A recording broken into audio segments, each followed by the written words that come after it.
Hello viewers আসসালামু আলাইকুম welcome back to my YouTube channel Monbilashi রেসিপিতে। হ্যাঁ বন্ধুরা, আজকে চলে এসেছি আর ভীষণ মজাদার একটা নতুন নাস্তা রেসিপি নিয়ে। আর এটা বানানো যাবে একদমই সহজে। তো চলুন দেখে না যে কিভাবে আমি আজকে নাস্তাটা তৈরি করে নিচ্ছি। এর জন্য প্রথমে আমি একটি কড়াই তেল গরম করে 1 কাপ পেঁয়াজ কুচি দিয়ে দিয়েছি। আর এটাকে এবার খুব ভালোভাবে নেড়ে চেড়ে আমি ব্রাউন কালার করে ভেজে নেব। তো দেখতেই পাচ্ছেন পেঁয়াজটা কিন্তু খুব সুন্দর একটা ব্রাউন কালার চলে এসেছে। তারপরে এটা আমি অল্প কিছুটা পানি দিয়েছি এবং মশলাগুলো অ্যাড করে দিব। তার মধ্যে আমি হাফ চামচ মরিচের গুঁড়ো এবং হাফ চামচ হলুদের গুঁড়ো দিয়ে দিচ্ছি। তারপরে দিয়ে দিচ্ছি স্বাদ মতো লবণ। এরপর আমি নেড়ে চেড়ে মশলাগুলোকে কষিয়ে নিচ্ছি। আমি কিন্তু নাস্তার ভিতরে পোটটার জন্য এটা রেডি করে নিচ্ছি। আর পোটটার জন্য আমি যা যা উপকরণ দিচ্ছি আপনারা শুধুমাত্র এই কয়েকটি উপকরণ ব্যবহার করলে কিন্তু এই নাস্তার ভিতরে পোটটা রেডি হয়ে যাবে। তো অল্প কিছুক্ষণ এটাকে আমি কষিয়ে নিব। তারপর এর মধ্যে আমি অল্প কিছুটা টমেটো কুচি এবং একটি আলু কিউব করে কেটে রেখেছি সেটা দিয়ে দিচ্ছি। আর সিদ্ধ হওয়ার জন্য আবারও আমি এখানে অল্প কিছুটা পানি ব্যবহার করছি। একটা ঢাকনা দিয়ে ঢেকে এটাকে আমি 5-6 মিনিট সেদ্ধ করে নেব। তো দেখতে পাবেন এইভাবে কিন্তু সেদ্ধ করার পর পানিটা একদমই শুকিয়ে আসবে এবং আলুটাও কিন্তু খুব সুন্দরভাবে সেদ্ধ হয়ে আসবে। তো আমি এটাকে নেড়ে চেড়ে আবারও কিছুক্ষণ জাল করে নিচ্ছি এবং অল্প কিছুক্ষণের মধ্যেই কিন্তু এটা একদমই পুরোপুরি শুকিয়ে যাবে। পানিটা একটা আঠালো ফোলা তৈরি হবে এবং কিন্তু পুরোপুরি সিদ্ধ হয়ে যাবে।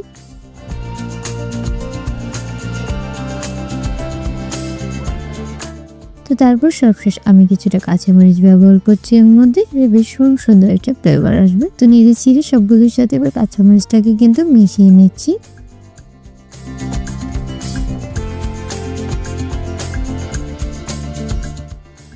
এবার কিন্তু এই পোটটা একদম রেডি। তো আমি নাস্তাটা তৈরি করার জন্য আলাদা একটা পাত্রে 1 কাপের মতো আমি ময়দা নিয়ে নিচ্ছি। তারপর দিয়ে দিচ্ছি স্বাদ মতো লবণ। এরপর আমি এর মধ্যে 1.5 চামচ তেল ব্যবহার করছি সয়াবিন।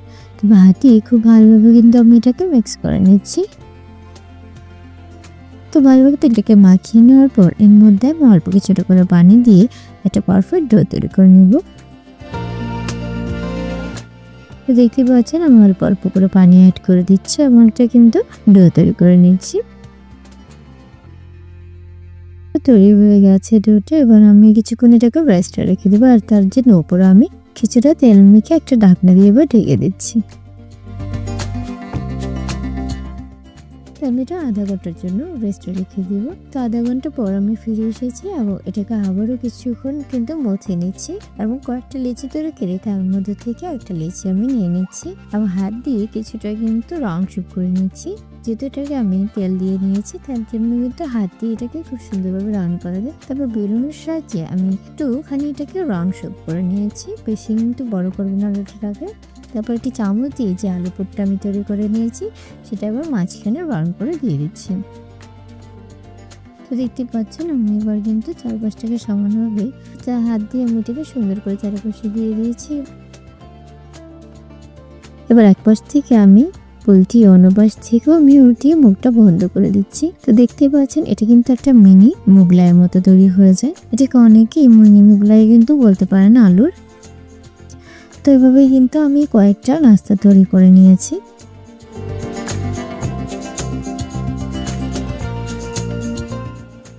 তারপরে এগুলোকে আমি এবার ভাজার জন্য চলে যাবো আবারও।